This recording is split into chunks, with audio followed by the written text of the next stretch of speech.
If I want to join the real estate market, what do I have to do? How do I get in real estate? Let's say I am a guy who's trying to look for a affordable category घर. मेरा पहला घर है, मैंने जीवन में कभी घर नहीं लिया है. How do I go about it? And I think because of the lockdown, priority list जो है ना, उसमें अब घर नहीं बड़ा घर ऐड हो गया है. हाँ. सबसे बड़ी प्रॉपर्टी आज तक जो आपने बेची हो, कितने की बेची है?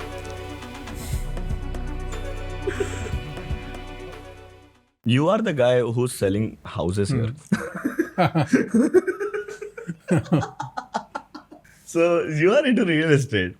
Let's talk about that real estate market now, है ना? कि मेरे को जानना है, मैंने एक अजीब इंसिडेंट देखा है, नोटिस किया है. That was in 2020, ठीक है? 2020 में क्या हुआ मुझे समझ नहीं आया एग्जैक्टली, लेकिन I was not in so 2020 start में I moved to Bangalore for work. 3 महीने में लॉकडाउन लग गया, मैं घर चला गया मुंबई. जब मैं 7-8 महीने में वापस आया हूँ, तब तक मेरे को पता था मार्केट की हालत खराब हो रखी थी रियल एस्टेट की. Nobody wants to. मैं प्राइमरी ब्रोकर्स की बात वो नहीं कर रहा हूँ, बात मैं अब कर रहा हूँ रीसेल मार्केट या फिर रेंटल मार्केट. राइट, मार्केट की हालत खराब हो गई थी. लोग जिस रेट में, कम से कम रेट में लोग दे रहे हैं कि अरे ले लो, पता नहीं अब आगे जाके रहेगा नहीं रहेगा, और लोग सिटीज छोड़ के भाग रहे हैं. And I remember that time पूरा सिटी खाली होता, लाइक अक्टूबर 2020, नवंबर 2020 मैं आ गया था तब. मेरा मन नहीं लग रहा था घर पे, तो पूरा खाली हो गया था. उसके बाद something happened in 6 to 8 months and real estate shot up again. True. And it was bigger than what it used to be. और वो क्या हुआ वो मुझे समझ नहीं आया. Do you have any analysis because you are in this field? Yeah, true. So 2020 जब कोविड हिट हुआ, उसके बाद एक तो क्या हुआ ना, people got scared a lot. ठीक है, सब बिल्डर्स भी सब डर गए यार, अभी बिकेगा कि नहीं, क्या होगा कि नहीं. लेकिन उसी के साथ नहीं किया, ऑन पैरेलल लेवल बहुत सी चीज़ें बेनिफिशियल भी हुई रियल एस्टेट मार्केट के लिए. सबसे पहले अभी जो लोग फॉर एग्जांपल कोई 2 BHK में रह रहा है, 1 BHK, फॉर एग्जांपल एक फैमिली 1 BHK में रह रही है, 3 लोग हैं, न्यूक्लियर फैमिली है. कैसा है ना, कोविड में लॉकडाउन में घर पे रह के, because people use to have a habit of going to office.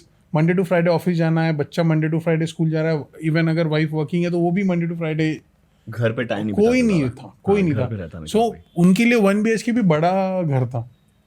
लेकिन जब लॉकडाउन लगा, ठीक है, एक तो बहुत से लोगों का वर्क फ्रॉम होम हुआ. ठीक है, life time work from home हुआ. किसका मतलब हाइब्रिड तो अभी आया, उस टाइम पे तो परमानेंट वर्क फ्रॉम होम था. उनमें से ठीक है. तो क्या हुआ ना, तीनों को एक ही घर में, इवन बच्चों के स्कूल्स भी बनते हैं. मतलब जो भी न्यूक्लियर फैमिली, कोई भी फैमिली, एक ही घर में कम से कम उनको 4 से 5 महीने लगातार रहना पड़ा. एंड यू नो, वो नहीं कि बहुत बड़ा एक सोशल इम्पैक्ट उसका क्रिएट हुआ. उसका सबसे बड़ा इम्पैक्ट ये था कि यार घर छोटा पड़ रहा है. घर छोटा हो गया है भाई, मुझे बड़ा घर चाहिए. मैं नहीं रह पाऊंगा इतने छोटे घर में. I need a bigger space. और उस वक्त क्या हुआ ना, जो वर्क फ्रॉम होम वाला कल्चर था मेनली इनटू आईटी, अभी जो जैसा पुणे जो है पूरा आईटी ड्रिवन है. यहाँ पे आईटी हब्स है, मैन्युफैक्चरिंग हब्स है. ठीक है, लेकिन बहुत से मैन्युफैक्चरिंग हब में भी कुछ ऐसे काम है जो वर्क फ्रॉम होम से भी हो सकते हैं. मतलब नॉट फील्ड वर्क, जो ऑलरेडी एक्चुअल फील्ड में, उनकी बात नहीं कर रहा हूँ, ऑपरेशंस वालों की बात नहीं कर रहा हूँ, लेकिन बहुत सी चीजें हैं जो वो भी वर्क फ्रॉम होम से कर सकते हैं. ठीक है. सो बहुत से लोगों का वर्क फ्रॉम होम स्टार्ट हुआ, फिर दे सडनली रियलाइज किया, अरे यार मेरा बच्चा मेरे बाजू में खेल रहा है, मेरे को डिस्टर्बेंस हो रहा है, मुझे एक एडिशनल रूम चाहिए जिसे मैं वर्क फ्रॉम होम स्पेस कह सकूं. मुझे और एक रूम चाहिए जो अपने किड्स के लिए रह सके. मेरे अगर पेरेंट्स हैं उनके लिए रूम चाहिए. एंड उसी टाइम पे क्या हुआ ना, बिकॉज ऑफ दिस जो भी वर्क फ्रॉम होम वाला चालू हुआ, उसी टाइम पे आईटी में भी काफी अच्छा बूम आया. बहुत सा इंडस्ट्री काफी अच्छा ग्रो किया. लोगों के पैकेजेस बढ़े. मैंने तो सुना 200% हाइक लिए लोगों ने. मतलब मैंने तो कुछ मेरे साथ के कुछ जो मेरे बैचमेट्स थे उनमें कुछ देखा, भाई तेरा इतना पैकेज है कैसे, किसने दिया तुझे? तेरे को तो मैं जानता हूँ. तो मुझे भी ये रियलाइज हुआ यार, बोला बूम ने बहुत लोगों की लाइफ बना दी है. And everyone was looking for the apartment. मतलब कुछ लोगों का 1 BHK का बजट नहीं था, उसका 3 BHK का हो गया because of the IT boom जो भी आया था. और उसी के साथ जो लॉकडाउन में 5 महीना लोग घर पे रहे, उसके कारण उनका साइकोलॉजी ऐसा क्रिएट हो गया था, भाई मेरे को बड़ा घर चाहिए। और उसके बाद जो ड्रास्टिक आई एग्री ये आया है, ये फीलिंग आई थी मेरे को yes, भी। yes. आप घर पे नहीं रहते तो ये पता नहीं चलता, सबको फीलिंग आई थी, लेकिन घर छोटा लगने लग गया। And everybody like from a psychological level everybody kind of have their own time, their own space, but when you are ऐसे 5-4 लोग रह रहे हैं 2 BHK में, खुद का स्पेस गायब हो गया। 7-8 महीने पूरा खत्म हो गया, लोगों के मेंटल हेल्थ पे डिस्टर्बेंस आने लगे, और अब हो गया कि नहीं अब बड़ा घर चाहिए। So from a real estate perspective do you think कि अब बड़े घरों की डिमांड ज़्यादा हो गई है, 3 BHK एंड प्लस? यस, बड़े घरों की डिमांड ज़्यादा हो गई है। अभी उसमें भी 2 रीज़न है। हाँ, ठीक है, अभी Indian market is around 236 billion. Okay, ठीक है, in next 6 to 7 years it will be around 1 to 1.4 trillion. Okay, ठीक है, हाँ, अभी कैसा है ना, सेम वे जैसा रियल एस्टेट मार्केट बूम है ना, वैसे ही अपने इंडिया में मिलेनियर्स भी बढ़ रहे हैं। राइट, ठीक है, right, the kind of startups आ रहे हैं, लोगों की वेल्थ बढ़ रही है, people are more getting aware about the financial education. Right, ठीक है, लोगों के जैसा उनका स्किल सेट है काफ़ी अच्छा, उनको जॉब है, मतलब अभी जैसा मार्केट है, people are making more money. we'll call it a disposable income. Yes, Disposable income बढ़ी है। Yes, please go ahead. और उसी के साथ क्या हुआ है ना कि अभी जैसा जैसा लोगों का वेल्थ बढ़ रहा है, सो लग्जरी मार्केट को भी डिमांड उतनी बढ़ने वाली है इन नेक्स्ट 5 to 7 years। ठीक है, अभी कैसा है 3 BHK मतलब मैं अभी तभी भी एक अफोर्डेबल जो रहेगा 1000 to 1200 कारपेट के बीच में का, राइट, ये तभी मैं अफोर्डेबल मानूंगा 1 CR के अंदर, जो पुनावले जैसे एरिया, पुनावले, रावत, किवले, ये सब एरिया में आ रहा है। ठीक है, राइट, लेकिन जो आप 4 BHK बोल रहे हो या फिर 3 BHK जो 1.5, 1.8, 2 CR वाला ये है, जैसा बानेर बालेवाड़ी का मार्केट है, इसके लिए डिमांड और आने वाली है इन फ्यूचर। ओके, हाँ, बिकॉज जो लग्जरी क्लाइंट है जिसके पास अभी पैसा आने वाला है, they are about to come in next 5 to 7 years। And I think because of the lockdown the priority list जो है ना, उसमें अब घर नहीं बड़ा घर ऐड हो गया है। हाँ, अब I am not sure, you tell me, इसके साथ क्या 1 BHK फ्लैट के डिमांड कम हुआ है? नहीं, एक्चुअली कैसा है ना, इट डिपेंड करता है, okay. लेकिन बहुत से बिल्डर ने 1 BHK अपार्टमेंट सर्टेन एरिया में बनाना बंद कर दिया, जैसे कि अभी बानेर बालेवाड़ी में आपको 1 BHK नहीं दिखेंगे। ठीक है, इवन आपको पूनावाले एरिया में भी बहुत कम ऐसा दिखेगा कि किसने 1 BHK बनाया। अभी क्या कर रहे हैं ना, मैंने what I have observe in the builders, यार 1 BHK क्या होता था ना पहले, 450 से 550, 600 स्क्वायर फीट तक का 1 BHK होता था। बराबर। अभी what they are doing smartly, अरे यार मैं एक काम करता हूँ 650 का 2 BHK बना देता हूँ, खत्म हो गया। ये मुंबई का कॉन्सेप्ट है, मुंबई वालों ने इधर इंट्रोड्यूस किया है। तो नहीं, अभी इसका बेनिफिट ऐसा है ना कि एक तो नहीं कि ये पॉकेट फ्रेंडली होता है, थोड़ा सस्ता हो जाता है। हाँ, अभी मैं सिंपली कारपेट भी आपको प्राइसिंग देता हूँ। हाँ, कोई भी बिल्डर, तो बिल्डर क्या सोचता है ना, यार मेरे क्लाइंट को लेना है 2 BHK, मेरे पास जो आने वाला है उसको 2 BHK, लेकिन अभी फॉर एग्जांपल आप ले लो पुनावले ले लो। अभी हाँ, पुनावले इज अपकमिंग लोकेशन, काफ़ी अच्छा भी बूम कर रहा है। सो पुनावले में अभी अगर आप सोचोगे एक 800 कारपेट तक का आपको 75 to 80 के बीच में प्राइसिंग है 2 BHK का। Punawale 75 to 80 lakhs actually area किधर है? I am so sorry. So basically let me tell you, so Pune western region की मैं अभी बात कर रहा हूँ, और मेनली मैं पुणे वेस्टर्न रीजन में ही काम करता हूँ। सो अभी जैसे कि हम अभी बानेर में, इसके बाद अगर हम टूवर्ड्स मुंबई जाते हैं तो उसके बाद बालेवाड़ी आएगा। ठीक है, फिर वाकड़ हिंजेवाड़ी आएगा अपोजिट में, फिर उसके बाद ताथावड़े आएगा, और उसके बाद पुनावले आएगा। सो पुनावले हार्डली 4 एरियाज यहाँ से अपने छोड़ दिया, यहाँ से around 10 to 12 kilometres, that is Punawale. Ravet के पहले रावत के पहले ताथावड़े के बाद में that's Punawale. That is Punawale. Okay, yes, ठीक है, चलेगा। Got it. So you please go ahead. 2 BHK around 75 to 80 lakhs के बीच में का आप रेंज पकड़ लीजिए फॉर अराउंड 800 कारपेट के आसपास के लिए। ठीक है, अभी फॉर एग्जांपल कि कोई बंदा है जिसको ऐसा लगता है कि उसका वर्क लोकेशन, मतलब जिसका वर्क लोकेशन हिंजेवाड़ी में ही है, और उसे ऐसा लगता है कि उसके वाइफ का भी work location permanent work from home है और माइट भी इन फ्यूचर हिंजेवाड़ी में आएगा, राइट, उसके लिए पुनावले इज वेरी आइडियल ऑप्शन। वो बोलेंगे यार मेरे बजट में बैठ रहा है, राइट, ठीक है, लेकिन अगर उसका बजट ही नहीं होगा 75 to 80 का, ठीक है, लेकिन मेरे को रहना उसी एरिया में, तो ऐसे वक्त पे अगर डेवलपर क्या सोचता है यार, लोगों को हिंजेवाड़ी के पास रहना, आईटी पार्क के पास में रहना है और उसके बजट में भी बैठ जाए, ऐसा कुछ कर देता हूँ। Right. कारपेट थोड़ा छोटा कारपेट ये छोटे लाते कर देते हैं, लेकिन अभी हाँ, लेकिन अभी मैं जो देख रहा हूँ लोगों में, कारपेट बड़े के लिए बहुत डिमांड है, मतलब 2 BHK में बड़ा ही चाहिए। लेकिन जहाँ पे लोगों का बजट नहीं बैठता उसके लिए भी कहीं ना कहीं बिल्डर्स ने ऐसे कस्टमाइजेबल ऑप्शन लाए हैं। मतलब कारपेट्स में 650 का कारपेट 2 BHK, 700 का कारपेट 2 BHK, मतलब उनके पॉकेट में बैठ जाए। Okay, got it. I don't think it's a great trend honestly. मैं मुंबई से आता हूँ तो मैंने 10x10 में रहा हूँ मैं 10x10 के घर में, है ना, मैं बड़ा ही वहाँ हुआ हूँ। अच्छा, तो दिस इज स्वर्ग। ये जो घर देख रहे हैं स्वर्ग है मेरे लिए। इतना बड़ा घर मैंने जीवन में नहीं देखा है अपने, कि मतलब रहा नहीं हूँ मैं। And you must see the homes in Tier 2 and Tier 3 cities. पागल हो जाऊंगा। तुम मेरा ही घर देख लोगे ना, बोलेंगे ये छोड़ के क्यों आए, ऐसा। अमरावती में? हाँ, ओके। अमरावती में ऐसा कोई एरिया पर्टिकुलर जहाँ आप रहते थे? No, I stay there is a area called Kathora Naka, अच्छा so I stay in that area. अच्छा। हाँ, मतलब अभी फैमिली रहती है। हाँ। ओके, वो so why did you come to Pune? So basically कैसा, I belong to a business family.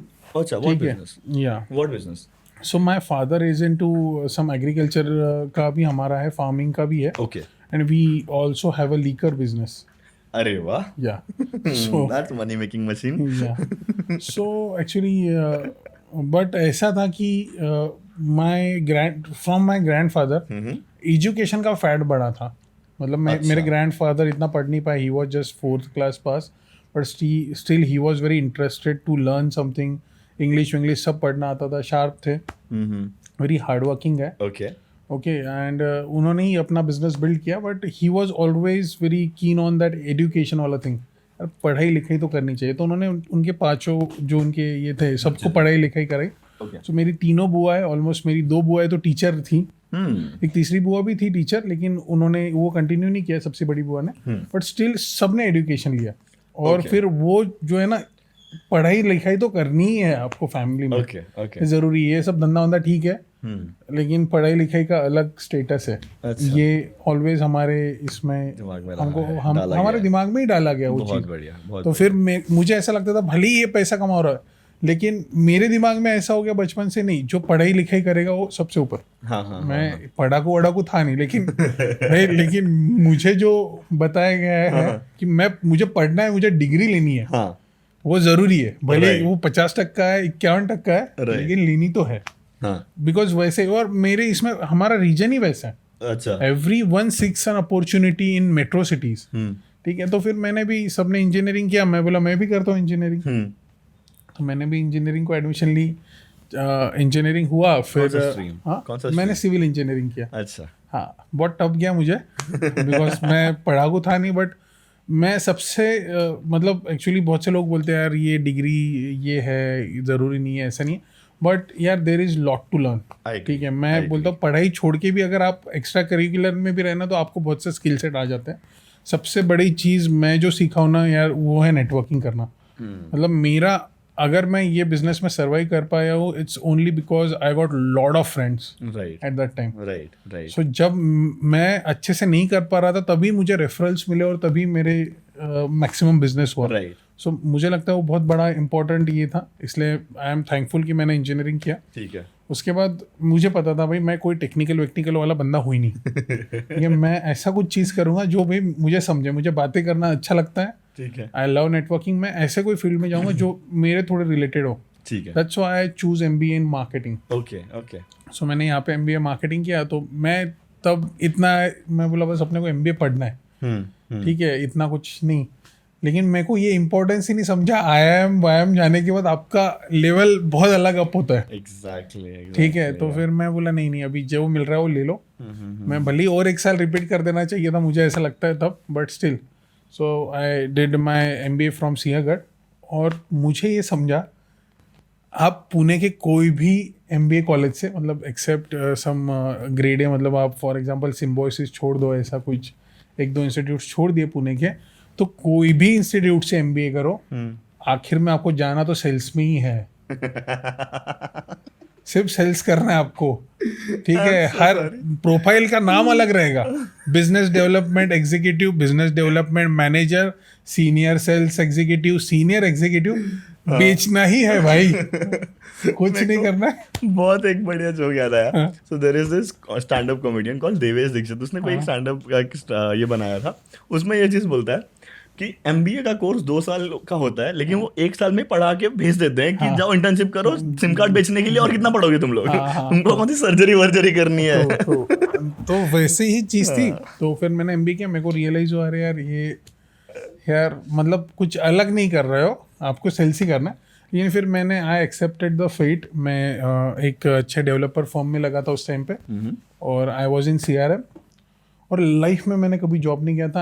I belong to a very good family, right. और मेरे फैमिली में भी जो हमारे मेल साइड के लोग हैं, उन्होंने भी कभी जॉब नहीं की है। अच्छा। हाँ, सब एवरीवन स्टार्टेड विद डायरेक्टली। मेरे फादर ने बिजनेस पे बैठना स्टार्ट कर दिया था। राइट। मेरी दोनों जनरेशन ने कभी, मतलब मेरे ग्रैंडफादर ने तो बहुत स्ट्रगल किया है, बट लेकिन ऐसा कोई जनरेशन नहीं जिसने फिर जॉब किया था। सो मैं आया और मैं बोला यार जॉब मेरे लिए चीज़ ही नहीं है। मैं वहाँ पे जाके मुझे समझा, बाप रे बाप ये क्या है, इधर का पॉलिटिक्स, इधर की बात उधर। मतलब द मोमेंट मैं वहाँ पे पहुंचा ना, तभी से पॉलिटिक्स स्टार्ट। मतलब बहुत अजीब था मेरे लिए। सपोर्ट में थे आपके व्हेन यू सेड कि मैं जॉब कर रहा हूँ? They are very proud of me. नहीं, जब मैं जॉब करने गए थे अब तब की बात। हाँ, वो बहुत प्राउड थे, बोले बाप रे कोई नौकरी लगाया हुआ है। हाँ, लेकिन मेरे पापा बहुत सार्कास्टिक टोन देते थे, और छोड़ दिया क्या ऐसा। मेरे को 20-25 अभी भी है। तो फिर मैं एक्चुअली लिटरली मैं बताता हूँ, मैं 2-3 महीने में वो जॉब छोड़ देता था, just because he pinched me that thing. मैं बोला मैं पूरा साल कंप्लीट करूँगा इस कंपनी में, देखना। तो फिर एक 15 मंथ्स मैंने किया जॉब, एंड मेरे को ऐसा रियलाइज हुआ यार नहीं यार, ये चीज़ मेरे लिए नहीं है। ठीक है, मतलब जितने के लिए मेरे को घसा रहे ना, उतना तो मैं लाइफ जी चुका हूँ। मतलब मैं बहुत अच्छा लाइफस्टाइल मेंटेन किया हूँ because of my family. Obviously मैं ये नहीं बोल रहा मैंने कुछ बड़ा अचीव किया था उस टाइम पे, बट मेरे को ऐसा रियलाइज़ हुआ विद टाइम कि यार मैं अगर लोगों के लिए करते रहूँगा ना, तो जैसा मैं जिया हूँ ना, उससे नीचे का लेवल जियूंगा। बिकॉज ड्यूरिंग माई इंजीनियरिंग में 4 साल कार से गया कॉलेज। अच्छा। हाँ, आई लिव्ड दैट लाइफ। और यहाँ पे क्या हुआ ना, अराउंड मुझे 9-10 मंथ्स हुए थे जॉब में, और उसके बाद one of my colleague said कि अरे यार देखिए अपने मैनेजर है, I want to be like him in next 5 years. 5 साल? हाँ, मतलब 3-4 years, 5 years, whatever he said. Next, I want to be like him. There is no bad thing. अच्छी बात है, बिल्कुल। हम अपने सीनियर को ही लुक आफ्टर करते हैं। राइट। बट अभी मेरी जो मैनेजर थे, वेरी डायनामिक पर्सनैलिटी, लेकिन उनके पास स्विफ्ट कार थी, ठीक है। अब मेरी जैसा OnePlus का मोबाइल था, ठीक है। वेरी डायनामिक, वेरी पैशनेट गाय, लेकिन यार मैं थोड़ा टेकन अबैक हो गया उसका स्टेटमेंट सुन के। यार मैं इंजीनियरिंग में I-20 से जाता था, मेरे को ऐसा नहीं बनना। हाँ, this is not my goal. हाँ, मैं बोला मैं कार से जाता था। बोला 4 साल मेरे को कोई तो भी बता रहा है मेरा कलीग कि मेरे को 4 साल के बाद स्विफ्ट लेना है। बोला नहीं भाई ये चीज़ मेरे को तो करना ही नहीं है, ये तो डाउनग्रेड हो गया। हाँ, मैं नहीं कर सकता हूँ भाई, मेरे साथ ये गलत हो गया। और मेरे को रियलाइज हुआ भाई, एक तो तुम यहाँ पे करके वैसा बनो, एक तो छोड़ के तुमको घिसना ही पड़ेगा, घिसना तो है। ठीक है। और तब मेरे को थोड़ा सा सीरियसनेस आया उस सिचुएशन में, थोड़ा सा हेल्थ इश्यूज भी चल रहे थे। तो मैं फिर आफ्टर 15 मंथ्स मैं बोला आई एम क्विटिंग। मैंने जॉब छोड़ा, मैं came back to Amravati without any plan. Oh, ऐसे छोड़ के आ गया? ऐसे छोड़ के आ गया मैं। बोला अभी करूँगा, मैं अभी दुकान पे जाऊँगा, ऐसा कुछ करूँगा। मैं 1 हफ्ता दुकान पे गया। इन लोगों ने मेरे साइकोलॉजी ऐसी बना दी मेरी फैमिली में, एजुकेशन ये वो, साथ में यहाँ पे मैंने इंजीनियरिंग MBA 1.5 साल जॉब करने के बाद मेरे को रियलाइज हुआ भाई कहाँ मैं दुकान में बैठूंगा यार। नहीं, बोला ये नहीं कर पाऊंगा। तो मैं 1 हफ्ता गया कुछ तभी, एंड फिर मैं गया ही नहीं, वापस आ गया। नहीं दुकान नहीं गया। मैं 6 महीना घर पे ही बैठा था। मैं बोला नहीं समझ रहा, फ्रस्ट्रेटेड। और कैसा ना, जब आप काम कर लेते हो, मतलब मैं I was 3 years I was constantly doing something, 3.5 साल। मतलब MBA भी किया तो बहुत एक्टिव था MBA में, मतलब पढ़ाई में नहीं, लेकिन बाकी सब चीज़ों में बहुत एक्टिव था। मैं कल्चरल में बहुत एक्टिव था, ठीक है, घूमने में, इवेंट में, प्रेजेंटेशन में मेरे को बड़ा मजा आता था, मेरे को बहुत अच्छा लगा था वो चीज़, ठीक है। और जब जॉब स्टार्ट किया तो सेल्स वेल्स वाला था, तो थोड़ा प्रेशरफुल जॉब था, तो उसमें भी बहुत मैं था। लेकिन जब सडनली इतना 3.5 साल के बाद सडनली तुमने 6 महीना पॉज, कुछ नहीं है तुम्हारे पास, बिकॉज तुमको दिमाग में काम की आदत लग जाती है, तो फ्रस्ट्रेशन कहीं निकल रहा है, नाराज़ हो रहा हो, झगड़ा हो रहा है। फिर मेरे को 6 महीने के बाद रियलाइज़ हुआ भाई अपनी हो गई है गलती, ठीक है अभी। लेकिन मेरे को नहीं कि सबसे ज़्यादा डर लगता था कि भाई मैं किसी और के लिए जॉब, मतलब आई फील, मेरे को सफोकेशन फील होने लग गया था कि अब मैं जॉब नहीं कर पाऊँगा किसी के लिए जाके, राइट, मेरे से नहीं होगा। And then suddenly my one of my friend Sanket Bidwai उसका नाम है, he was my MBA batchmate only, he started with his job firm. उसने 6-7 महीने कुछ तभी जॉब किया था किसी CP फर्म में, CP मतलब चैनल पार्टनर, प्राइमरी मार्केट में जो काम करते हैं। तो उससे मेरी बात होती रहती थी, ही वॉज लाइक यार I am doing really well, आपका तो अच्छा खासा एक्सपीरियंस है, आपने तो CRM भी देखा है, सेल्स भी देखा है, why you are staying there, आ जाओ ये कर लो। राइट, तो वैसे भी समझ नहीं रहा है, ये कर लो। तो फिर that's why I came here, I started with the channel partner firm. I wanted to understand the business that you are in, right? The real estate book. It's a very sexy business. Like it looks sexy business, right? Agar if I want to join the real estate market, what do I have to do? How do I get in real estate market? It's just 10,000 rupees RERA. And you just need to know the products in the market.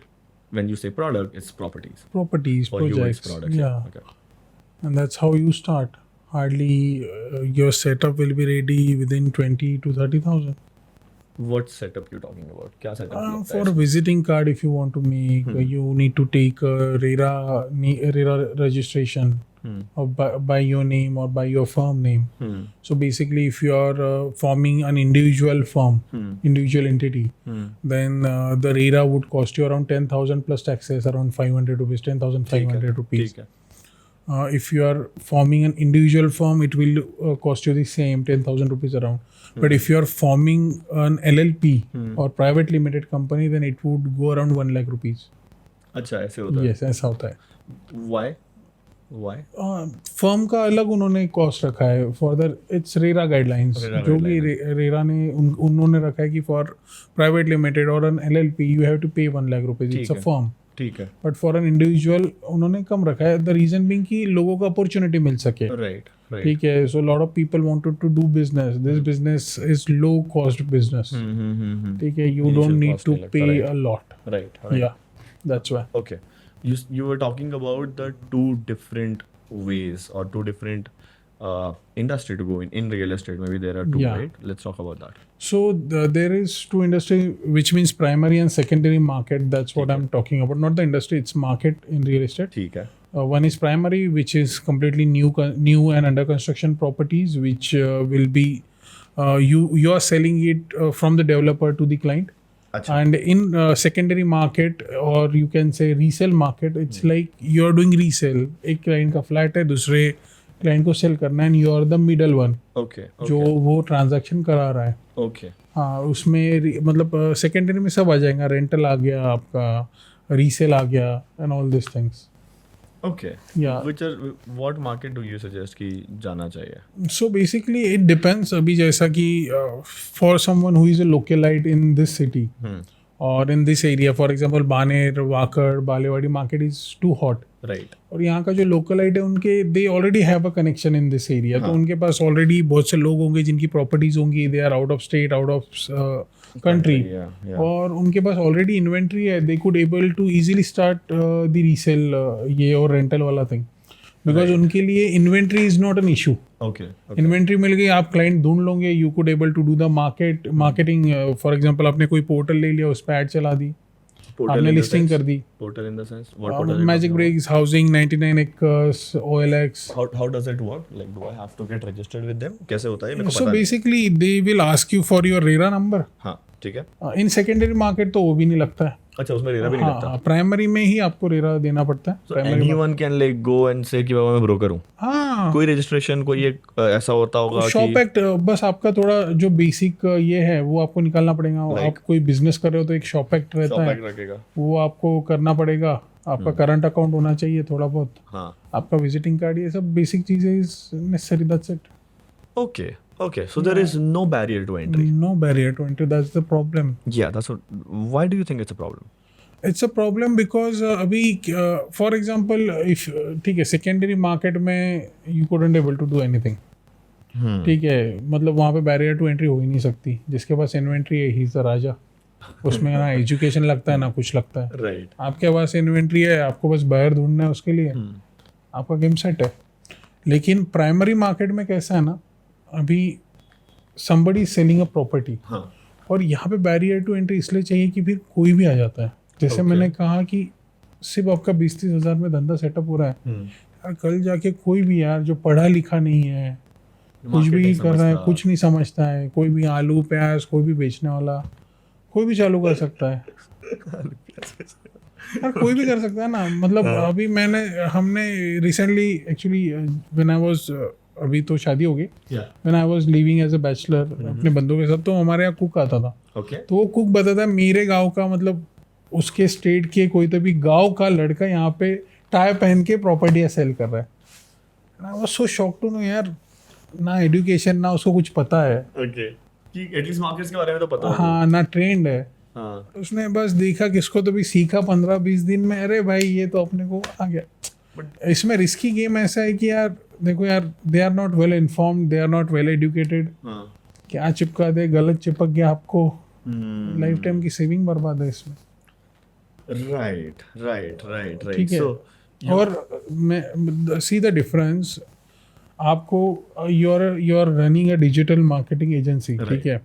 For example आप कोई भी एक product, मतलब आपके यहाँ कोई sales person आपने लिया, आप एक एजुकेटेड बंदा लोगे, MBA कुछ किया हो, और उसको क्या बोलोगे, यार मेरी सर्विस बेचनी है, मतलब फॉर एग्जांपल किसको ब्रांड क्रिएट करना है, उनको अपने पैकेजेस बताओ. तुम्हारे पैकेजेस मैक्सिमम कितने के होंगे पर मंथ वाले? You're asking me? Yes. We don't deal in Indian markets, तो हम US market फॉर एग्जांपल क्या पैकेज होगा, एवरेज पैकेज एक इंडिया $2,000 कितना हुआ? 1.5 लाख के आसपास. 1.5 लाख रुपए कितने ये पैकेज कितने मंथ का है? पर मंथ का 1.5 लाख रुपए. यार imagine you are hiring a MBA guy to sell 1.5 lakh का package a month. Here uneducated, 12वीं पास या फिर पास भी नहीं, वो बंदा 50 लाख से 5 करोड़ की प्रॉपर्टी सेल कर रहा है. How risky is that? It is. आप सोचो ना. From a customer perspective, I would not want to go there. Obviously. Because मेरे को ऐसा चाहिए कि ठीक है, मेरे को ऐसा, if I'm buying a property, I want to know, understand कि ठीक है ये इन्वेस्टमेंट अगर मेरा पर्सपेक्टिव है तो क्या ग्रोथ मिलने वाला है मेरे को, how big is I know the property, True. Scope क्या है, क्या इसका प्राइस बढ़ेगा नहीं बढ़ेगा, एरिया का स्कोप क्या है, all of that stuff, right? I would want to understand that. Exactly. But yeah you're right on that part. So कितना रिस्की है अगर कोई भी आके कोई भी चालू कर दिया, भाई पढ़ाई लिखाई कुछ नहीं. चलो ठीक है, let's talk about that then. अच्छे वे से घुसना है मेरे को. Let's say I want to become Nikhil Mawade of real estate. So how do I get in then? Like what is the actual path, legit path that you think should be followed?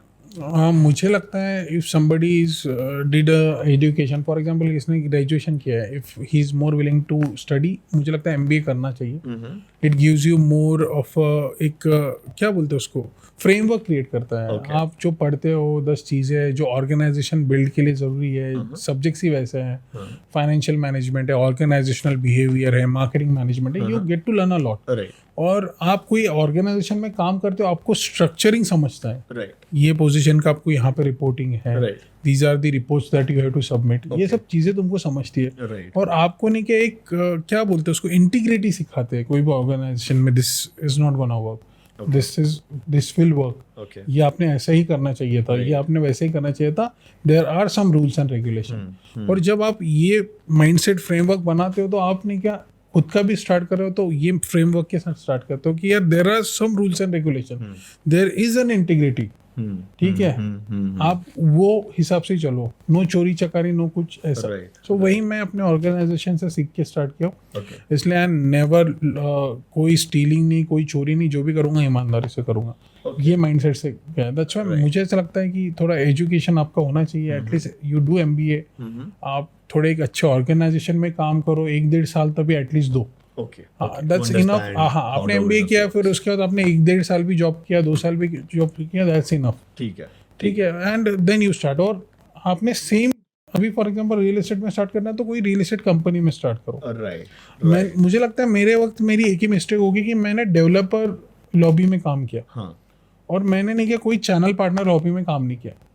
लेकिन अभी जबकि मैं channel partner बन गया तो मैंने दोनों side दिख रही है। लेकिन just I am so sorry to cut you off, just to make everyone understand, channel partner क्या होता है? So channel partner is someone who is working in a primary real estate market, those who are marketing, selling properties, consulting to the clients. So direct developers से जो properties बेचते हैं, that are called channel partners. Yes. Okay. Primary under construction new properties जो sell करते हैं, market करते हैं, consult करते हैं, they are channel partners. Channel partners. Okay, cool. Please go ahead. I'm so sorry. So basically there are two lobbies. एक developer lobby है, developer क्या sales person काम करते हैं, मैं उस lobby से आया हूँ। वहाँ पे बहुत integrity से काम होता है, वहाँ पे बहुत एक certain way है, rules है, regulations है, उससे होता है, और मैं उस lobby से आया हूँ। और मुझे ऐसा लगता है कि मैंने एटलीस्ट 2 से 3 to 6 मंथ्स तभी मैंने चैनल पार्टनर लॉबी में भी काम करना चाहिए था किसी फर्म में, जो मैंने नहीं किया। मुझे लगता है इट वाज नेसेसरी। तो अगर कोई बंदा इसमें स्टार्ट करना चाहता है, अगर आपका एक एजुकेशनल बैकग्राउंड अच्छा है, you start with the developer firm, 1 year, around 1.5 year, एक मुझे लगता है 6 मंथ to 1 ईयर आप चैनल पार्टनर फर्म का भी एक्सपीरियंस लीजिए। So it will make you more of a ready for 2 of the things. Right. इसमें अभी बेनिफिट कैसा हो जाता है कि आपको डेवलपर लॉबी में भी क्या चलता पता रहता है। राइट। कि क्या क्या डॉक्यूमेंट्स लगते हैं, क्लाइंट क्या मांग सकता है, बैंक लोन प्रोसीजर्स के लिए क्या मांग सकता है, और साथ ही में आपको चैनल पार्टनर साइड का भी ये पता रहता है कि कहाँ से वो लीड जनरेट करता है, कैसे वो क्लाइंट से बात करता है, because you will get to understand the difference. Developer lobby में क्या होता है ना, क्लाइंट चल के आ रहा है तुम्हारे यहाँ, तुमको तो बस अटेंड करना है। चैनल पार्टनर लॉबी में शॉर्टेज है, तुमको वो कन्विंस करना है कि आपको मेरे साथ आना है, उसके पीछे 100 लोग पड़े हैं। So it gets tougher. तो बिफोर कमिंग पहले ये पूरी चीजें अगर समझ ली ना, तो उनके लिए बहुत इजी हो जाएगा। ओके, ठीक है, got it. Now let's talk about the money part here. Let's say I'm following the legit way, right? I'm following the legit way. I did my MBA, and then I'm working for a channel partner or a developer directly. What are the initial pay that I can expect? कि पैसा कितना मिलता है? Like starting out, came from a college, मैं start out कर रहा हूँ. How much can I expect? And also not just salary, are there commission bases? And if yes, what is that? यार डेवलपर साइड में तुमको कुछ ज़्यादा नहीं मिलता है। Basically you will start around 4-5 lakh के पैकेज से। ठीक है। 4 to 6 लाख का प्राइस ब्रैकेट पकड़िए। ठीक है। मतलब पैकेज ब्रैकेट उतना ही सिटी से आपको मिलेगा, बिकॉज आप फ्रेशर हो। ओके।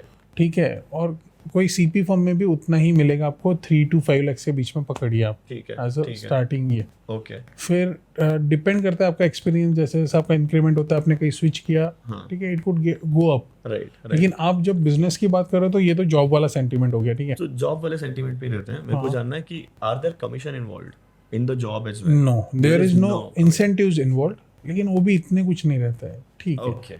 ओके, जो हम 2% समझते हैं, that is for the channel partner. If you are developer side में, तो वो डिफरेंट है। तो उसमें जैसा है कि 2 BHK बेच दिया तो 10,000 है, 3 BHK बेच दिया 15,000 है। It's normal. It's same with channel partner, उसमें तो ज़्यादा होता होगा। चैनल पार्टनर के यहाँ जो जॉब करते हैं, उनका भी वैसा ही है। उनका भी वैसे ही होता है। Okay. So the aim should not be actually having a job here, but to learn. वो जो पैसा, वो जो जॉब है, हम वहाँ पैसा नहीं कमा सकते बहुत ज़्यादा, right? It is going to be actually कमा सकते हो। Okay, please. बहुत कमा सकते हो। हाँ। ठीक है। So basically अगर आप ऑर्गेनाइजेशन में बहुत अच्छा चल गए, तो बहुत अच्छे से कर सकते हो। तो मैंने देखा है कि कुछ लोगों में क्वालिटी होती है, अपनी क्वालिटी पहचानना बहुत जरूरी है। राइट। अब अभी बात कर रहे थे, SWOT एनालिसिस खुद का भी करना चाहिए। तो किसको नहीं कि डेवलपर लॉबी बहुत अच्छी जज जाती है। जबरदस्त बेचते हो, हाँ अब जो बेच रहा है मस्त 8-9 यूनिट महीने के, अगर मैं उसका एवरेज 15,000 रुपये भी एक 3 BHK के पीछे का इंसेंटिव पकड़ूँ वो भी 1.5 लाख हो जाता है उसका सैलरी वैलरी मिला के, और 1.5-2 लाख पे तो है ही ना। क्यों उसको मगजमारी करने की जरूरत है, उसका हर साल इंक्रीमेंट होने वाला है। राइट ठीक है। राइट और व्हेन ही इज कंफर्टेबल, हाँ देखो यार हर किसकी भूख नहीं है, मैंने देखी है मार्केट में, किस किस को धंधा नहीं करना है, he is contented, he is happy with what he is doing, unnecessary उसने दिमाग नहीं लगाना है। राइट ठीक है, लेकिन किसको धंधा करना ही है, नहीं भाई मेरे को करना ही है, तो फिर उसको फास्ट मूव करना पड़ेगा। Right. So the actual money what I am talking about is, if you want to make actual money, don't focus on money when you are doing job, like पहले जो आप स्टार्ट कर रहे हो, जब आपने एंटर किया मार्केट, जॉब कर रहे हो, वो आपसे उसके लिए लो कि समझो मार्केट। एक्चुअल पैसा जो है once you are done with 1 or 2 years का experience, then you start your own thing. That is where the money is. 2 से 3 साल अगर आपने अच्छा एक्सपीरियंस ले लिया ना, तो ये क्या करता है ना, आपको नहीं कि आपका कम्युनिकेशन बहुत अच्छा बिल्ड कर देता है। बिकॉज क्या होता है ना, आप जब individual as a channel partner start करते हो, आपके पास क्लाइंट नहीं होता है, right, you have nothing to practise. आप प्रॉपर्टीज देखोगे लेकिन क्लाइंट का है, प्रैक्टिस ही नहीं है आपके पास क्लाइंट अटेंड करने के। लेकिन वही डेवलपर लॉबी में क्या होता है ना, अगर आप अच्छे डेवलपर क्या हो तो आपको you get that opportunity to attend so many clients. मतलब कभी कभी तो आपको चांस मिलेगा कि आप वीक में ही 20-30 क्लाइंट अटेंड कर लो, and that's a lot of thing. कई कई लॉन्च जब उनके होते तो तब तो आपको चांस मिलता है कि आप वीक में 50-50 क्लाइंट अटेंड कर लो। सो ये आपको बहुत ब्रश अप करता है, it makes you more sharp.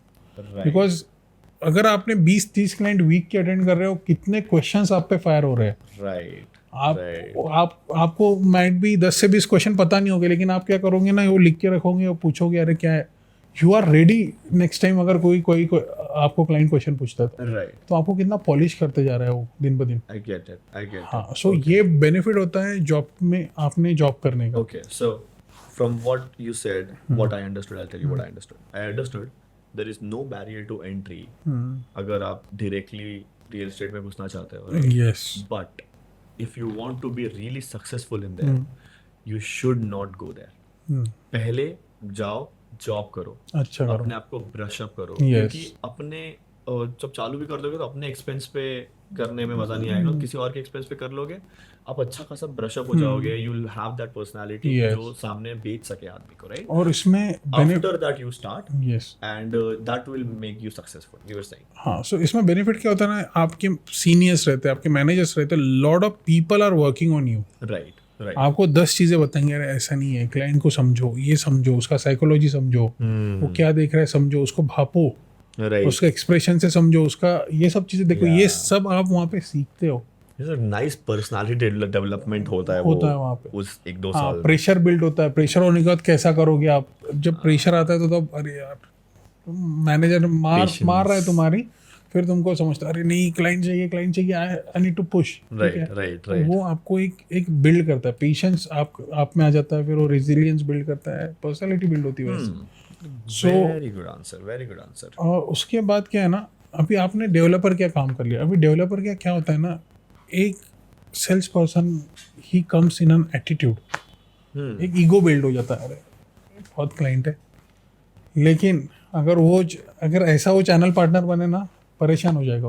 Because मैंने देखा है मैक्सिमम जब भी मैं सेल्स ऑफिस में जाता हूँ, they are with ego, channel partner आ गया, ऐसा मुंह बनाते, फोन आ गया, जैसा डिजिटल मार्केटिंग वाले कॉल करते हैं ना, तो वैसे ही this is the exact look in maximum of the sales offices. कोई चैनल पार्टनर गया, क्यों आया यार, दोपहर का वक्त, चाय वाय पीता था, मस्त बैठता था मैं, इसको अभी मेरे को पूरा प्रोजेक्ट समझाना पड़ेगा।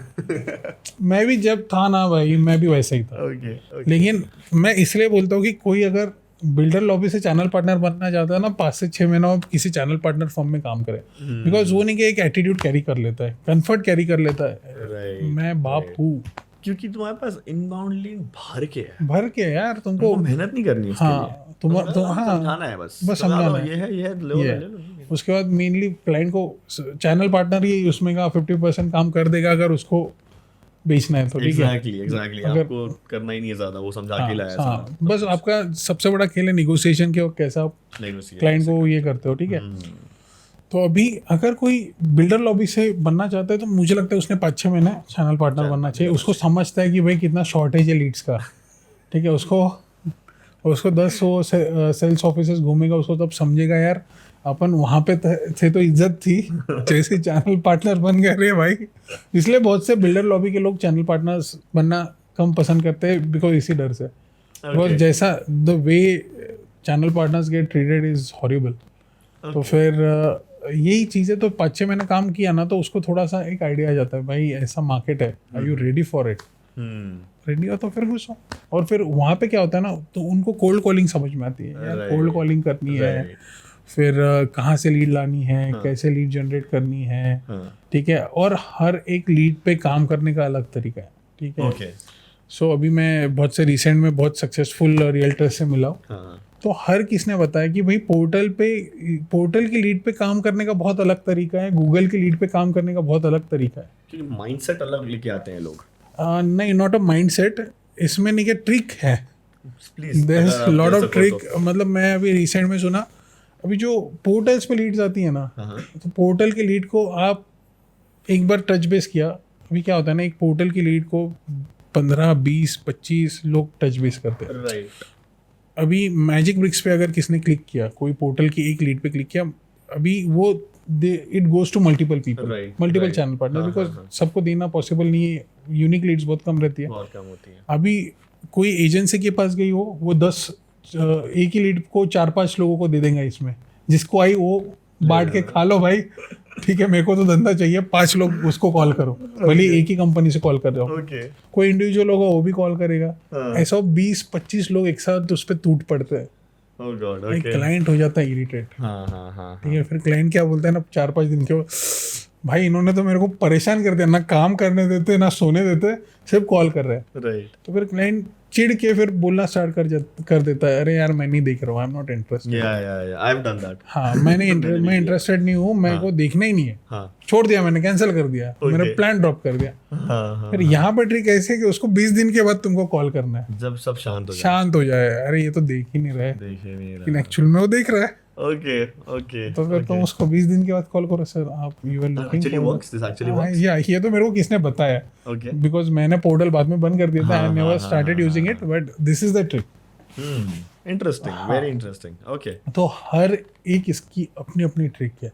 और हर कोई मतलब हर किसका एक बिजनेस मॉडल है.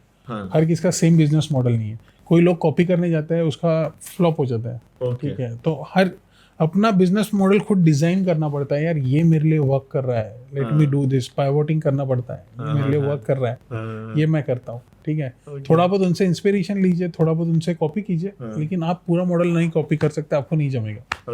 आई will tell you recent case. One of the अभी यूट्यूब पे वीडियो बना रहे हो, नए नए ही यंग बंदे, डायनामिक है, कर रहे हो. सो ही वॉज वेरी फ्रस्ट्रेटेड. वो मेरे पास है यार, बोले मैं भी वीडियोज़ बना रहा हूँ सर, लेकिन यार मेरे को बिजनेस नहीं मिल रहा है. ठीक है. अभी मैंने when I saw his videos, यार उसने सब लग्जरी प्रॉपर्टीज डाल दी. प्रॉब्लम क्या है ना भाई, तुमने जब लग्जरी में काम ही नहीं किया तो तुम लग्जरी प्रॉपर्टीज क्यों डाल रहे हो पहले. राइट. आपको 3-4 करोड़ का क्लाइंट कैसे अटेंड करोगे जब पहले कभी आपने 3-4 करोड़ का क्लाइंट अटेंड किया ही नहीं है. Right. आपने अगर पहले 50-60 लाख वाला क्लाइंट अटेंड किया है तो पहले आप प्रॉपर्टीज वो डालो ना 50-60 लाख वाली. पहले 50. तुम्हारा क्लोजिंग ही इसलिए नहीं हो रहा है कि जब तुम 3-4 करोड़ वाला क्लाइंट तुम्हारे पास आता है, तुम उससे कम्युनिकेट ही नहीं कर पाते उस लेवल का. राइट, क्योंकि लेवल्स अलग हो जाते हैं. हाँ, तो वो जेंट्री अलग हो जाती है. वो भाप लेता है क्लाइंट. वो क्या पहला फर्स्ट टाइम बायर तो नहीं है, वो चौथी 5वीं प्रॉपर्टी हो सकती है, दूसरी तीसरी प्रॉपर्टी हो सकती है. राइट. तो वो क्लाइंट भाप लेता है, अरे नहीं भाई इसको नहीं है अपने लेवल का. हाँ, तो इसलिए मैं उनको सजेस्ट किया भाई, बोला आप पहले नहीं क्या 60-70 वाली प्रॉपर्टीज का बनाओ, you will get the closure. आप बनाओगे 3-4 करोड़ की प्रॉपर्टी, वो क्लाइंट भी आपके पास आएगा ना, आपसे लेगा नहीं. तो समझ जाएगा, भाप लेगा, यार नहीं यार इसको नहीं पता. तो आएंगे भी कम, क्योंकि ऑब्वियसली हाई टिकट है. हाँ, नहीं कम भी आएंगे, लेकिन तभी भी आ भी गया तो भाप लेगा, because he got the knowledge. उसने पहले 2-3 प्रॉपर्टी लिए. लेकिन वही अगर आप 60-70 लाख वाला मार्केट को कवर करते हो, वहाँ पे कैसे आएंगे ना, वो भी फर्स्ट टाइम बायर है, वो भी फर्स्ट टाइम है, वो भी आप भी फर्स्ट टाइम हो, मस्त जेल अप हो जाओगे आप, वो ले भी लेगा आपसे. ओके. ये चीज है. Random question, what is the highest what is the biggest property that you sold, like from number wise अभी तक? सबसे बड़ी प्रॉपर्टी आज तक जो आपने बेची हो, कितने की बेची है? यार बहुत बेची है, लेकिन मैं जिसमें पर्सनली इन्वॉल्व था ना, that was for around 5 year. 5 CR? Oh my मैं God. जहाँ पे Okay. पर्सनली इन्वॉल्व था। I'll tell you why I asked this question. I want to understand what are the type of clients that you go with. So because you segregated them now. आपने बोला कि 50, 60, 70 वाले जो client है वो अलग होते हैं, उनके क्वेश्चंस अलग होते होंगे, उनका माइंडसेट अलग होता होगा। जो 1-2 करोड़ वाले होंगे वो अलग होंगे, 5 करोड़ वाले बहुत अलग होंगे। What are the differences that you saw? ऐसे 3-4 अलग अलग, वैसे तो बताओ कि कैटेगरी ऐसे होती है? हाँ, अगर होती है तो कैटेगरी कितनी होती है? कैटेगरी होती है ना। एक होती है अपनी अफोर्डेबल, पकड़ लो एक 30 लाख से 60-70 लाख वाले। फिर आप पकड़ लो, उनका माइंडसेट बता दें करके चलेंगे। माइंडसेट फर्स्ट टाइम बायर होते हैं, ये फर्स्ट टाइम बायर होते हैं, इनको कुछ पता नहीं होता है। Tackle them, how do you sell them, how do you tackle them? उनका क्या कुछ ट्रिक होता होगा? सो एक्चुअली ये लोग कैसे होते हैं ना, ये पूरा गांव घूमते हैं और आपको भी घुमाते हैं। क्योंकि पहला और हाँ, तो ये 10 लोगों को टच बेस करते हैं अपने दोस्तों से, अरे मैं क्या लूँ, फिर वो उसको और कोई चीज़ बताता है, उसका तीसरा दोस्त कोई और चीज़ बताता है, झुंड में घूमते हैं, चलो साथ में जाते हैं 4-5 लोग, हमको तो पता नहीं है, ऐसे रहते हैं। Right. हाँ, तो फिर इनको पूरा मार्केट दिखना पड़ता है। ओके ठीक है, सबसे फुल ज्यादा फुर्सत रहता है इनके पास। काम करता नहीं, 60-70 लाख रुपए है बस इनके। हाँ, तो नहीं मतलब फुर्सत ही है, सैटरडे संडे क्या करेंगे? गरीब। हाँ, नहीं गरीब नहीं बोल सकते, बट अभी फर्स्ट प्रॉपर्टी है तो दे आर बिट स्केयर्ड, डरे हुए रहते हैं यार, उनको भी लगता है यार अच्छी लूँ मैं, रिस्क नहीं लूँ। और फिर क्या होता है ना, ये नहीं कि ज़्यादा सोशल प्रूफ ढूंढते हैं। मेरे 4 दोस्तों ने कहाँ लिया है, 4 दोस्तों ने, अरे यहाँ पे लिया, ये तो देखनी है मेरे को। हाँ, ये ओके। सब सोशल प्रूफ, पेरेंट्स से कंसल्टिंग, सब डरे हुए एकदम, सहमे हुए, टेंशन में, अरे अरे पैसे तो स्कैम नहीं हो जाए, ऐसा रहता है। हाँ, लाइफ सेविंग होती है लोगों की, 30-40 हजार रुपए लाइफ सेविंग लगा के लोग ले रहे तो हैं। ये वो कैटेगरी है। फिर थोड़ा प्रीमियम कैटेगरी जो है, इसमें फर्स्ट टाइम बायर भी रहते हैं, लेकिन उनके पास अच्छा खासा सेविंग रहता है। रेंज क्या है, प्राइस रेंज बताओ? एक पकड़ लो आप 80 लाख 90 लाख के ऊपर, अराउंड 1.5-2 करोड़ तक की। ठीक है। तो हाँ, तो इसमें प्रीमियम बायर है। ये प्रीमियम बायर का ऐसा होता है कि इनकी सेकंड भी प्रॉपर्टी हो सकती है, फर्स्ट भी प्रॉपर्टी हो सकती है, राइट। लेकिन इनके पास सेविंग्स अच्छा खासा होता है। इनका पैकेज अच्छा होता है। और ये लोग कैसे है ना, ये they look for the premium, location देखते हैं। लोकेशन, मेरे को कनेक्टिविटी चाहिए, मेरे को कारपेट बड़ा चाहिए, मेरे को अच्छा ही रहना है, मेरे को पॉश रहना है। ठीक है, प्रीमियम में वो आ जाता है, जो पैकेज आने का तो अपने आप एक एटीट्यूड बिल्ड हो जाता है। सस्ता नहीं, प्रीमियम, लोकेशन होनी चाहिए, कनेक्टिविटी होनी चाहिए, बात होनी चाहिए, और मेरे को फील आना चाहिए, 2-4 दोस्तों को दिखा सकूँ, 2-4 जो जलने वाले रिश्तेदारों को जला सकूँ, सब रहे। तो वैसा प्रीमियम रहता है। और लग्जरी वाला जो रहता है ना, लग्जरी वाले के पास टाइम नहीं रहता है, बहुत कम टाइम रहता है, पैसा कमाने में समय लगता है ना उसका। हाँ, तो वो बोलता है गिव मी फाइनेस्ट, ठीक है, गिव मी गुड फाइनेस्ट, हाँ, गिव मी गुड फाइनेस्ट। इसमें भी अगेन सॉरी, क्या 2 CR के अबव का आप पकड़ लो, 2.5 CR के अबव वाला, 2 से 5? हाँ, 2 से 5, 6 जो भी है। Okay, they want finance, they want good, they want best construction quality. Might भी उनकी ये रिटायरमेंट प्रॉपर्टी हो सकती है, माइट भी उनकी ये लास्ट प्रॉपर्टी हो सकती है, माइट भी it is just for an investment कि भाई मैं आऊँ, माइट भी इंडिया, तो मैं यहाँ पर रुक सकूँ, या फिर रह सकूँ, या फिर रिटायरमेंट लेने के बाद वहाँ पे जा सकूँ, ऐसी प्रॉपर्टी है। फिर ऐसे भी रहते हैं कि फैमिली बड़ी होगी, अभी I need to get into big space, I got the money. ये है पूरा लग्जरी बायर। सो इनका माइंडसेट अलग होता होगा फ्रॉम द यस, बहुत माइंडसेट अलग है। होते होंगे। हाँ, ये लोगों का बहुत सी चीजें अलग है, क्वेश्चंस अलग नहीं, सेम कारपेट, यही सब चीजें, ठीक है। लेकिन they look for finishes, they will look for brand. Variety अलग हो जाती है। हाँ, वो ब्रांड देखेंगी, I need a good brand. ठीक है, ये लोग वेट भी कर सकते हैं पोजीशन के लिए। प्रीमियम तक वालों में क्या खेल है ना, अफोर्डेबल प्रीमियम वालों में नहीं रेडी दिलाओ, नहीं नियर पोजीशन ही दिलाओ। लेकिन वो जो लग्जरी वाला है ना, वो बोलता है मैं आई कैन वेट, मतलब आई कैन वेट, मैं रुक सकता हूँ, आप मेरे को बताओ, you could show me some options. ठीक है, ऐसा आपको क्लाइंट बेस मिलता है। ओके, ठीक है, लेकिन इसमें भी ऐसा भी कैटेगरी के रेडी दिखाओ, जितना पैसा चाहिए, बजट का इश्यू नहीं है। ओके, ऐसा भी है। सो ये दोनों कैटेगरी आपको लग्जरी में मिलेगी। सबसे फास्टेस्ट कौन से क्लोज होते हैं? फास्टेस्ट यार अफोर्डेबल ही क्लोज होते हैं सबसे फास्टेस्ट। हाँ, लेकिन अगर सही में रहते हैं, सही अगर मिल गया तो बिल्कुल वो ले लेंगे। अच्छा, हरी में रहते हैं वो लोग थोड़ा कि नहीं, हरी में नहीं रहता है, they are looking for the best opportunity possible. ठीक है, मतलब क्या मिल रहा है अभी जल्दी में, सस्ते में क्या मिल रहा है। तो अभी जैसे जो लॉन्चेस प्री लॉन्चेस होते हैं थोड़ा सा चीपर प्राइस में आ जाते हैं, बिकॉज बल्क में वो बुकिंग लेते हैं। और यार सस्ते में मार्केट से 2-3 लाख रुपए कम में टोकन देते हैं, चलो कम में हो गया, ठीक है। या फिर थोड़ा नियर पोजीशन कोई प्रॉपर्टी मिल गई, अरे लेट्स ग्रैब द अपॉर्चुनिटी, ले लेते हैं ऐसा। ठीक है। जो लग्जरी वाला है, व्हाट इज टाइम फ्रेम, कितना टाइम लगता है क्लोज होने को?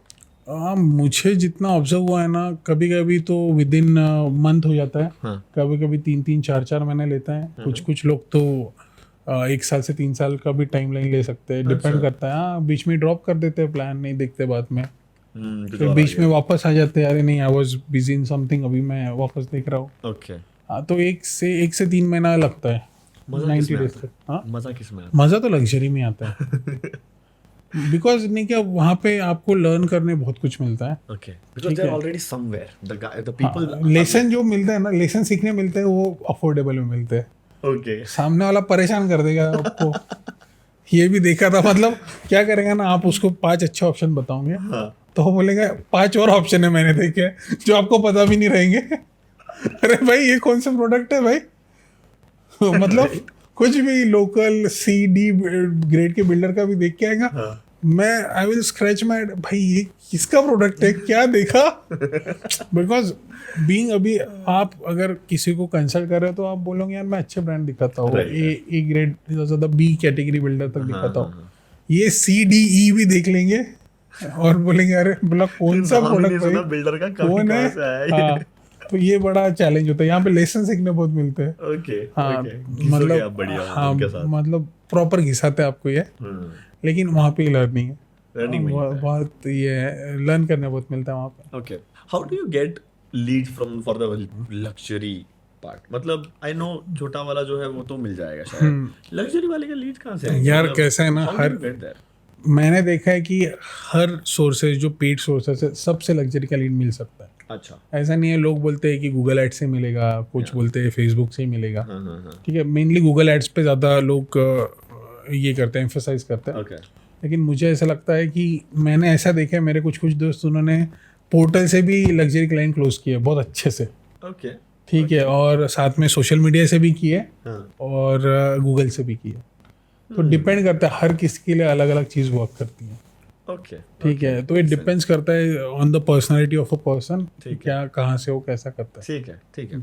So obviously from what I understand कि majority of the people, the number of sales is going to be definitely higher in the affordable category. Yes, बराबर? yes, that is the सबसे, क्योंकि वो सस्ता है, अफोर्डेबल है, लोगों को पहला घर लेना है अपना, सबको अपना घर लेना है, राइट? तो वहाँ पे आते हैं। Let's say I am a guy who is trying to look for a affordable category घर, मेरा पहला घर है, मैंने जीवन में कभी घर नहीं लिया है। How do I go about it? मेरे को सबसे पहले तो ये बताओ कि क्या मैं डायरेक्टली बिल्डर के पास चला जाऊँ? मतलब आप तो नहीं बोलोगे, आप तो चैनल पार्टनर हो। लेकिन मेरे को सबसे सस्ता घर कैसे मिलेगा? क्या मैं डायरेक्टली चैनल पार्टनर के पास जाऊँ? क्या डिफरेंस होता भी है दोनों के प्राइसिंग में? क्योंकि ऑब्वियसली आई नो कि कमीशन बंदा होगा, तो क्या वो डेवलपर बढ़ा देता है वो price? I am not sure, मेरे को वो जानना है। दूसरी चीज मेरे को जाननी है कि एक काम करते हैं, क्या करके चलते हैं। So where do I go? अगर मेरे को पहला अफोर्डेबल घर लेना है अपना, should I go from a channel partner और should I directly go with the developer? Sir, I personally feel you should definitely go with the channel partner. I will tell you the reason. So बहुत से लोग बोलते हैं कि pricing में difference आता है। C-D कैटेगरी का बिल्डर वैसा करते हैं। ओके, ठीक है, लेकिन कोई एक्सट्रीम डिफरेंस नहीं होता होगा। C-D कैटेगरी के बिल्डर जो स्टैंडर्ड है ना, उनके लिए एवरीथिंग इज स्टैंडर्ड। जो भी सेम प्राइसिंग मिलेगा। हाँ, पब्लिक लिमिटेड है, ये है, निगोशिएशन वुड बी सेम, भले वो किसी और चैनल के थ्रू है या फिर डायरेक्ट है, pricing would be the same. APR रहता है, एक अप्रूव प्रोजेक्ट रेट, वो सेम रहता है। जब आप एक A कैटेगरी बिल्डर या फिर B कैटेगरी बिल्डर जिसका ऑलरेडी जो those our channel partner friendly, they will give you the same rate weather आप इसके साथ हो उसके साथ हो। I have seen the experiences, जो लोग डायरेक्ट गए उनको नेगोशिएशन ही पता नहीं था, तो उनको काट दिया गया। तो ऐसा होता है क्या कि if I go with the channel partner route, negotiation मेरे भी हाफ पे थोड़ी करेंगे, चैनल पार्टनर थोड़ी करेंगे मेरे भी हाफ पे नेगोशिएशन? हाँ, ऑब्वियसली वही तो हम करते हैं ना। अच्छा, oh okay okay okay okay, I did not know. So if I go from a channel partner route, मेरे भी हाफ पे आप नेगोशिएशन करोगे। Yes, we will help you out in the negotiation. Negotiation में हेल्प करते हैं आप। कभी कभी हम बिल्डर से भी गालियां खाते हैं, यार क्या कर रहे हो। तो उसके वजह से देयर इज अ पॉसिबिलिटी कि एक्चुअली सस्ता पड़ जाएगा। यस, मतलब आपको जो भी मिनिमम रेट है उसमें मिल जाएगा। मिनिमम रेट है उसमें मिल जाएगा। Okay okay, what are the things that I should keep in mind कि मैं जब लेने निकला हूँ property, what are the question I should ask the channel partner की भाई इसमें ऐसा है ना वैसा। मेरे को नहीं पता, मैंने घर नहीं खरीदा, आप हाँ, सो बेसिकली पहले तो आपका जो भी कॉन्वर्सेशन होता है, मैं पर्सनली क्लाइंट को सजेस्ट करता हूँ जो भी प्रॉपर्टी देखने निकला है कि आप पहले अपना लोन एलिजिबिलिटी चेक करो। हाँ ओके ठीक है। ओके। आप बोलोगे यार अभी मेरे पास 8-10 लाख रुपए जमा है, बाकी मैं लोन ले लूंगा, 50 लाख की प्रॉपर्टी तो हो गई। राइट। यार आपको पता ही नहीं आपका एलिजिबिलिटी क्या है। दे ही नहीं तो रहा। पहले यू शुड, अगर किसी चैनल पार्टनर से आप कनेक्ट किया तो सबसे पहले आप उसके थ्रू बैंकर से कनेक्ट हो जाओ। ठीक है, उससे पहले लोन एलिजिबिलिटी समझो कि कितना अपने को लोन बैठता है। फॉर एग्जांपल आपका 50 लाख का लोन बैठता है, आपके पास 10 लाख का डाउन पेमेंट है, आप आराम से 60 लाख की प्रॉपर्टी ले सकते हो। ओके। लेकिन अभी इसमें भी मेरा ये सजेशन है, आपका जितना लोन एलिजिबिलिटी है उतना ही लोन लेना नहीं चाहिए। ओके। ठीक है, बिकॉज कैसा है ना, बीइंग इनटू आप आईटी जो भी प्राइवेट जॉब है उसका जॉब गारंटी नहीं रहता है यार, कल जाके क्या प्रॉब्लम होगा अपने को पता नहीं है। राइट है। You take up to 60-65% of whatever your eligibility is. Okay. ये बहुत जरूरी है, ये बहुत इंपॉर्टेंट पॉइंट है। ओके। आप पूरा का पूरा, मतलब मेरा 70 लाख का लोन बैठ रहा है, 10 लाख डाउन पेमेंट, 80 लाख का मेरा प्रॉपर्टी का बजट हो गया। नहीं बॉस, ऐसा नहीं है। 60-70% ही आप अपना लोन लो। वो तो लोन देने ही बैठा है, आपको मिल ही रहा है। EMI तो तुमको करनी है। हाँ, लेकिन जब EMI का भी प्रॉब्लम नहीं हो, EMI भी भर देगा, उसका तो इंक्रीमेंट भी हो रहा है। हाँ। लेकिन कल जाके जॉब गया तो फंस गई ना प्रॉपर्टी। समझ रहे हो क्या? इट माइट, मतलब आप बिग स्केल पे सोचो, पूरा मार्केट क्रैश हो सकता है ऐसे। Right right. सो मुझे ऐसा लगता है कि जितना लोन एलिजिबिलिटी है उसके 67% ही आप लोन उठाओ, ताकि आप उतना मैनेज कर पाओ और बाकी सब चीज़ें कर पाओ। अगर कभी थोड़ा इमरजेंसी कम, आए तो और आप हाँ, ले सकते हो। अफोर्डेबल वालों ने थोड़ा कम रेट की प्रॉपर्टी उठाइए। अब अगर आपका अभी किसका लोन एलिजिबिलिटी बैठ गया 60 लाख का, ठीक है, 10 लाख उसका डाउन पेमेंट हो गया, हाँ पूना वाले का उसका लोकेशन का ही है, ठीक है, यार रावेत चले जाओ, थोड़ा सा कम का ले लो, कम का ले लो। लेकिन आप अपने आप को सेव कर लो। आप अगर पूरा का पूरा यूटिलाइजेशन कर रहे हो ना आपके लोन का, यार कल जाके जॉब का वांदा हुआ, फंस गए ना, दिक्कत हो जाएंगी। बी थोड़ा सा रिलैक्स रहो ना, खुद के लिए पीस ऑफ माइंड रहना चाहिए लाइफ में, और रिस्क से भी बचो। हर कोई देने बैठा है, हर कोई बिल्डर तो बेचने बैठा है, चैनल पार्टनर भी बेचने बैठा है, लेकिन मुझे पर्सनली ऐसा लगता है आप अपने लोन का 60-70% ही यूज करो मैक्स। ये चैनल पार्टनर को बताएगा नहीं? हाँ, नहीं कोई नहीं बताएगा सबको। हाँ, बड़ा कमीशन मिल जाएगा, बड़े प्रॉपर्टी हाँ, बेच लिया और ताली बजाएगा, खुश है वो, सब कुछ ताली बजाएंगे, हो गया। So this is the first thing, right? First step, पहले लोन एलिजिबिलिटी चेक करो। 60% 70% तक रहो, उसके ऊपर मत जाओ फ्रैंकली। क्या होनी चाहिए? What? नेक्स्ट चीज, आपने क्या अपना लोकेशन डिसाइड कर लो कहाँ जाना है, पहले ही कर लो कि ऐसे नहीं कि हम 4 अलग-अलग लोकेशन देख रहे हैं दूर। नहीं, यही मेरा पॉइंट है। लोग कैसा हो जाता है ना, ये तो छोड़ना नहीं। अभी यार तुम, आज मैं, अगर कोई भी बंदा वाकड़ में रह रहा है, एक 3 BHK फ्लैट है, फॉर एग्जांपल 2 BHK फ्लैट है जिसका 20,000 रुपये रेंट है, बीइंग अ बैचलर आपका क्या है, 5,000 रुपये आ गए 4 लोगों में, 5,000 कितना चीपर लगता है, वो भी वाकड़ में रह रहे हो आप, बहुत अच्छा लोकेशन है।